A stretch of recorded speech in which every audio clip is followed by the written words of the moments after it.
നമസ്കാരം. പശ്ചിമേഷ്യ ഇന്നതൊരു ഭൂവിഭാഗത്തിന്റെ പേര് മാത്രമല്ല, ലോകത്തിന്റെ ഭാവിയെ പരീക്ഷിക്കുന്ന യുദ്ധഭൂമിയുടെ മറ്റൊരു പേരാണ്. കലിയടങ്ങാത്ത കടൽ പോലെ ഓരോ ദിവസവും കൂടുതൽ പ്രക്ഷുബ്ധമാവുകയാണ് അവിടെ സ്ഥിതിഗതികൾ. ഒരു വശത്ത് അമേരിക്കൻ പ്രസിഡന്റ് ഡൊണാൾഡ് ട്രംപും ഇസ്രായേൽ പ്രധാനമന്ത്രി ബെഞ്ചമിൻ നെതന്യാഹുവും സൈനിക സമ്മർദ്ദത്തിന്റെ രാഷ്ട്രീയം കൂടുതൽ കടുപ്പിക്കുമ്പോൾ, മറുവശത്ത് തിരമാലകളെ ഭയപ്പെടാതെ അതിനെ തന്നെ വെല്ലുവിളിക്കാനുള്ള കരുത്തുണ്ടെന്ന് പ്രഖ്യാപിച്ച് ഇറാനും നിലയുറപ്പിക്കുകയാണ്. എന്നാൽ യുദ്ധത്തിൽ വിജയികൾ ഉണ്ടാകാം, പക്ഷേ സമാധാനമാണ് പരാജയപ്പെടുന്നതെങ്കിൽ മനുഷ്യരാശി മുഴുവൻ തോൽക്കുമെന്നതാണ് ചരിത്രം വീണ്ടും വീണ്ടും ഓർമ്മിപ്പിക്കുന്ന ഏറ്റവും വലിയ സത്യം. അതിനിടെയാണ് ട്രംപ് വീണ്ടും ഇറാനുമായി ചർച്ചകൾ പുനരാരംഭിക്കുമെന്ന പ്രതീക്ഷ പങ്കുവെക്കുന്നത്. എന്നാൽ ഇറാന്റെ പ്രതികരണം അത്രയും വ്യക്തമാണ്. അത്തരം ചർച്ചകളൊന്നും തീരുമാനിച്ചിട്ടില്ല. വാക്കുകൾ സമാധാനം പറയുമ്പോഴും ഭൂമിയിൽ സൈനിക നീക്കങ്ങൾ തുടരുന്ന ഈ വൈരുദ്ധ്യമാണ് പശ്ചിമേഷ്യയുടെ യഥാർത്ഥ ചിത്രം.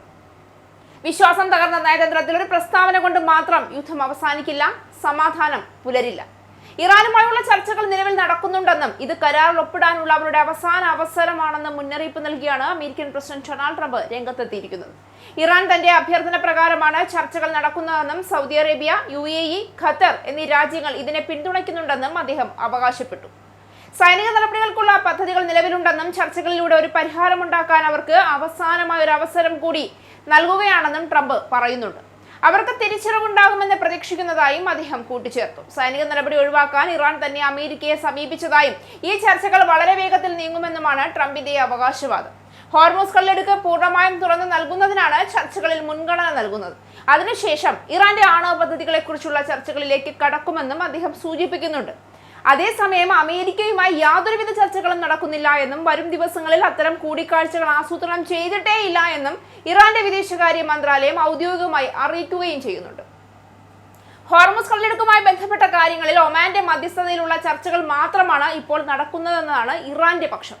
ഇറാന്റെ നേതൃത്വം അവിശ്വസനീയമായ വിധം കപടത കാണിക്കുകയാണെന്നും രഹസ്യമായ ചർച്ചകൾക്ക് അഭ്യർത്ഥിക്കുമ്പോഴും പരസ്യമായി നിഷേധിക്കുകയാണെന്നും അദ്ദേഹം ട്രൂത്ത് സോഷ്യലിലൂടെ ആരോപിക്കുന്നുണ്ട്. ഒരു കരാറിൽ ഒപ്പിടുക അല്ലെങ്കിൽ സമ്പൂർണ്ണ കീഴടങ്ങൽ എന്നതല്ലാതെ മറ്റു വഴികൾ മുന്നിലില്ല എന്നും ഇറാനെ ഒരിക്കലും ആണവായുധം നിർമ്മിക്കാൻ അനുവദിക്കില്ല എന്നും അദ്ദേഹം ആവർത്തിക്കുന്നുമുണ്ട്. ഹോർമൂസ് കടലിടുക്കിലൂടെയുള്ള കപ്പൽ ഗതാഗതത്തിന് നികുതി ഈടാക്കാൻ ഇറാനെ അനുവദിക്കില്ല എന്നും ആ ഭാഗത്ത് തങ്ങൾക്ക് പൂർണ്ണ നിയന്ത്രണമുണ്ട് എന്നുമാണ് ട്രംപിന്റെ അവകാശവാദം. ഹോർമൂസ് കടലിടുക്കിന്റെ ഓരോ തിരമാലയും ഇന്ന് വെറും കടൽവെള്ളമല്ല, ലോക സമ്പദ് വ്യവസ്ഥയുടെ സ്പന്ദനമാണ്. അവിടെ ഉയരുന്ന ഓരോ സംഘർഷവും എണ്ണവിലയിലും ഭക്ഷ്യവിലയിലും ഓഹരി വിപണിയിലും സാധാരണക്കാരുടെ ജീവിത ചെലവിൽ പോലും പ്രതിഫലിക്കുന്നുണ്ട്. ലോകം മുഴുവൻ ഒരു യുദ്ധത്തിന്റെ വെടിയൊച്ച കേൾക്കുന്നതിന് മുൻപേ അതിന്റെ സാമ്പത്തിക ആഘാതം അനുഭവിച്ചു തുടങ്ങിയിരിക്കുകയാണ്.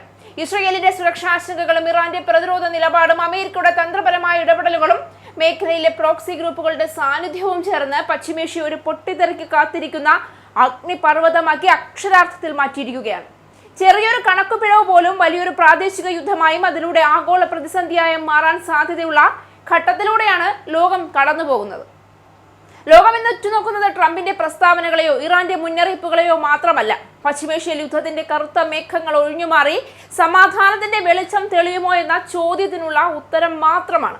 കാരണം ഹോർമൂസിലെ തിരമാലകൾ പ്രക്ഷുബ്ധമാകുമ്പോൾ വിറയ്ക്കുന്നത് കടൽ മാത്രമല്ല, ലോകത്തിന്റെ ഭാവി തന്നെയാണ്.